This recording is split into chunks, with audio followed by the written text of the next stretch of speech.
Welcome back to another video of cricket inside with Hrithik. और second ODI Rajkot में New Zealand ने जीता 7 विकेट से।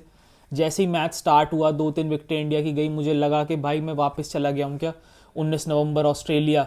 रोहित भी वैसे ही आउट हुए, विराट भी वैसे ही आउट हुए, शुभमन गिल भी सिमिलर शॉट पे आउट हुए। और जब ये सीरीज स्टार्ट भी हुई थी तब भी मैंने बोला था कि भाई न्यूजीलैंड के रेगुलर प्लेयर्स नहीं खेल रहे हैं अभी। सैंटनर नहीं है उनका जो प्रीमियर स्पिनर है, जेकब डफी, मैट हेनरी जो वाइट बॉल के उनके बेस्ट बॉलर हैं 2-3 साल से, वो नहीं है। केन विलियमसन ओडीआई स्क्वाड में नहीं है। उसके बावजूद वो फर्स्ट ओडीआई में बहुत क्लोज आए।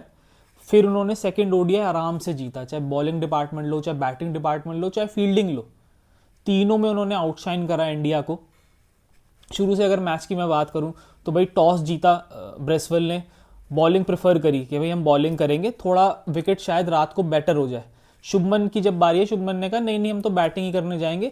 और मैच शुरू होने से पहले पूरा, चाहे आप जो ब्रॉडकास्टर थे या जो पिच रिपोर्ट करने गए थे, वो बोल रहे थे कि यार 320 तो इस पर आराम से बनेगा, 325 की तो ये पिच है ही।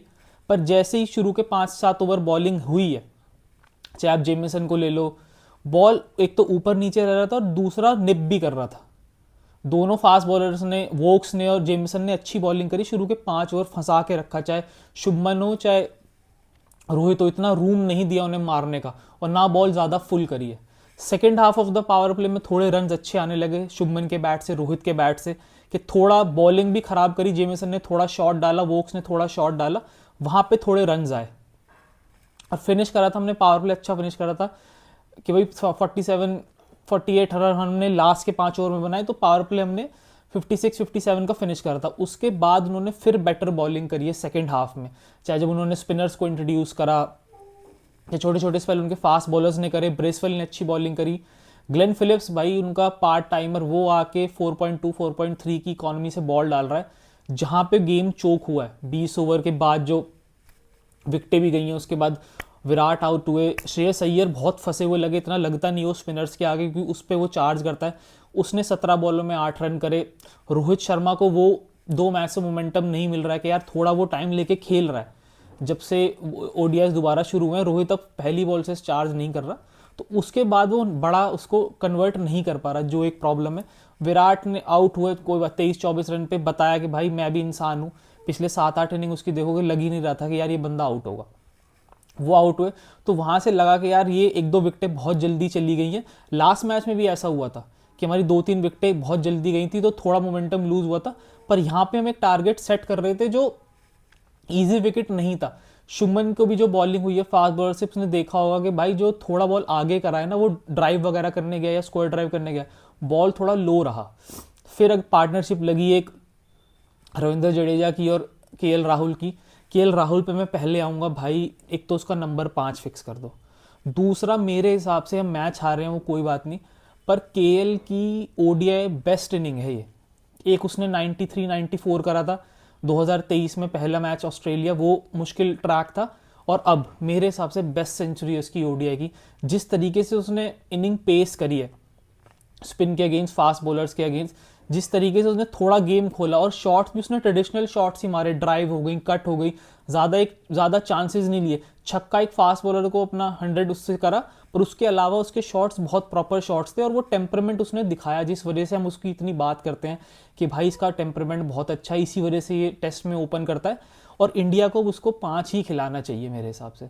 नंबर 6 कि भाई हम राहुल को चाहते हैं 6 खेले, वो फिनिश भी कर देगा भाई। उसका नंबर 5 अगर आप फिक्स कर दोगे तो वो लंबा जा सकता है इनिंग में। वो आखिर के 10 ओवर में आके हाथी बल्ला नहीं चलाएगा। अगर उसके पास 20 ओवर या 18 ओवर है नंबर 5 पे, तो वो अपनी इनिंग थोड़ी पेस कर सकता है, जो उसने आज किया भी। एक फिनिशर मैं बोल रहा हूँ इस टीम में कम है, कम है, कम है, उस चक्कर में अगर आप राहुल को ला रहे हो तब, क्योंकि हार्दिक अवेलेबल नहीं है, उससे बढ़िया रिंकू को डाल लो टीम में, नंबर 6 पे वो आपको फिनिश करके दे देगा।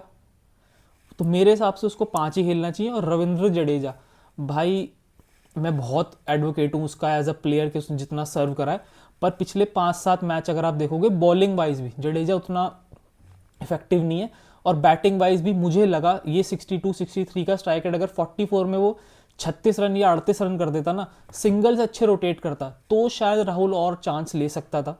थोड़ा स्ट्राइक रोटेशन वहाँ बेटर होता, क्योंकि स्पिनर्स के अगेंस्ट एक मेरे को ये भी समझ में नहीं आता कि स्पिनर्स के अगेंस्ट फॉरेन जो प्लेयर्स आते हैं वो इंडियन स्पिनर्स को बेटर खेल रहे हैं, चाहे वो स्वीप मारना हो, चाहे वो निकल के सामने मारना हो। इंडियन बैट्समैन आप किसी को भी ले लो, वो स्पिन के अगेंस्ट एक स्टक हो जाते हैं कि आप ना सिंगल निकाल पा रहे हो, ना आप चौके छक्के मार पा रहे हो। ये बहुत बड़ा प्रॉब्लम है, ये ओडीआईज में भी है, ये टेस्ट में भी है, कि कोई भी स्पिनर आता है बाहर से, उसका पहला या दूसरा टूर ही होता है, अगर वो हाथ घुमा के बस ऑफ स्पिन ही करता है ना बस, तो हम उसे इतना बड़ा बॉलर बना देते हैं जैसे शेन वॉन या सकलेन मुश्ताक डाल रहा हो। वहाँ एक प्रॉब्लम है भाई कि हम सिंगल अच्छे रोटेट नहीं कर पाए।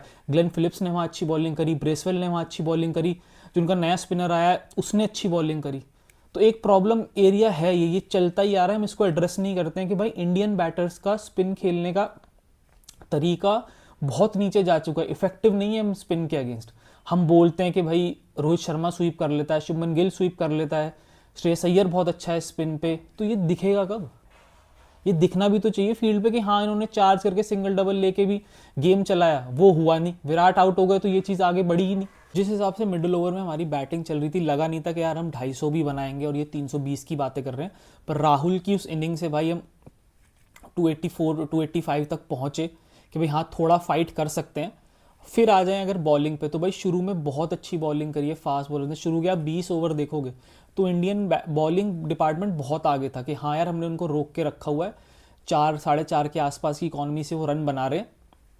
विकेट भी हमने एक दो निकाल लिए।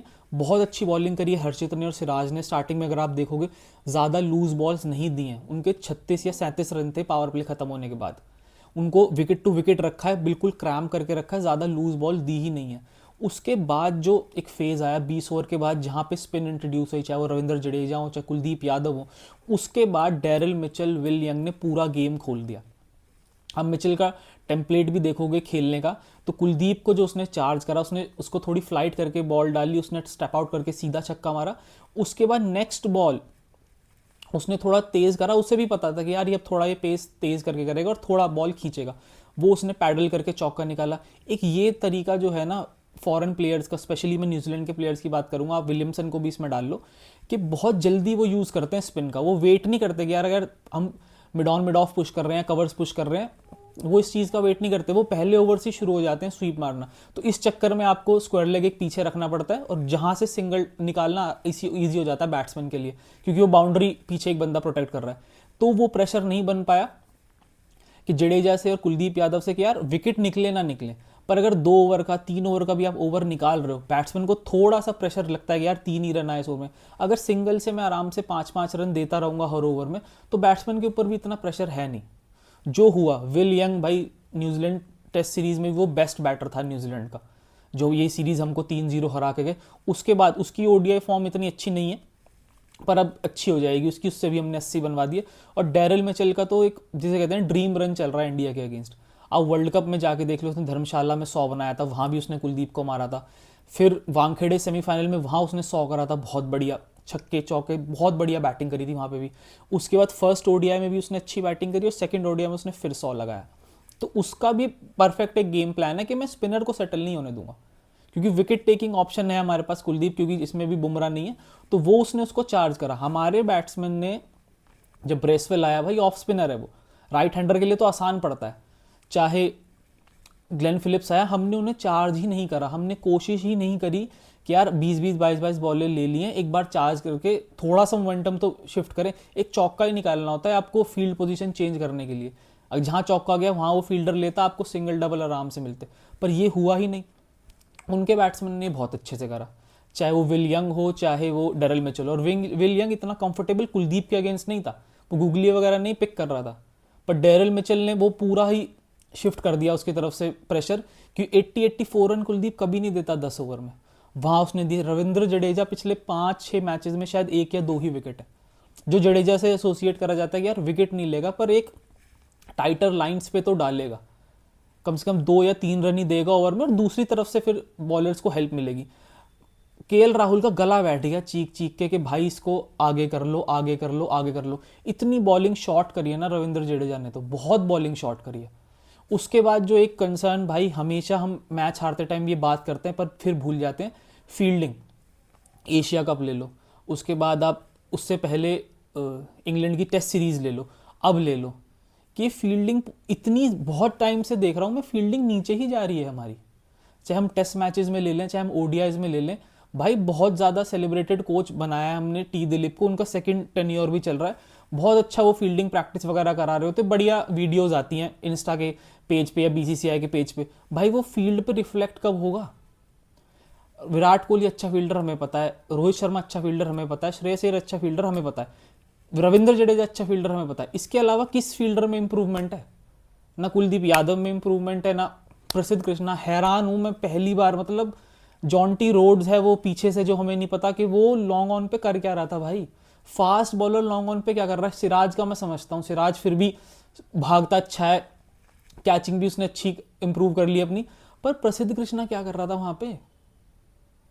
कौन सी 11 में ये है कि भाई फील्ड जब डिसाइड हो रही है तो प्रसिद्ध कृष्णा को हमने लॉन्ग ऑन पे खड़ा करना है, तो फिर क्या फायदा?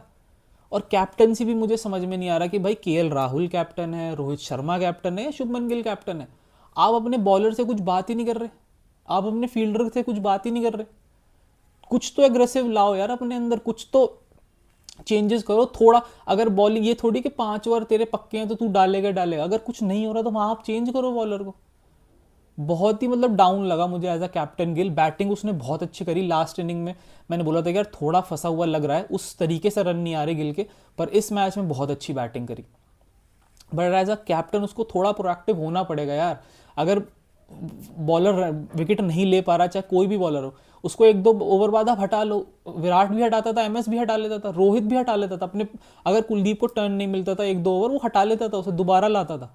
तो ये चीज़ें आपको करनी पड़ेंगी, आपको सिंगल्स रोकने ही पड़ेंगे, आपको middle overs as a captain control करने ही पड़ेंगे कि मुझे इतने सिंगल्स नहीं देने। अगर टीम वो शुरू के 20 ओवर तक 4-4.25 के स्ट्राइक रेट से या रन रेट से खेल रहे थे, उसके बाद उन्होंने एक्सेलरेट करा क्योंकि आपके स्पिनर्स ने प्रेशर ही नहीं बनाया। नीतीश कुमार रेड्डी क्यों है टीम में? मैं हमेशा बोलता हूँ वो बैटिंग ऑलराउंडर है, वो आपको बैटिंग से दे सकता है। आज उसने रन बॉल 20 में 20 करे, जो रन बॉल और कोई नहीं खेल पाया।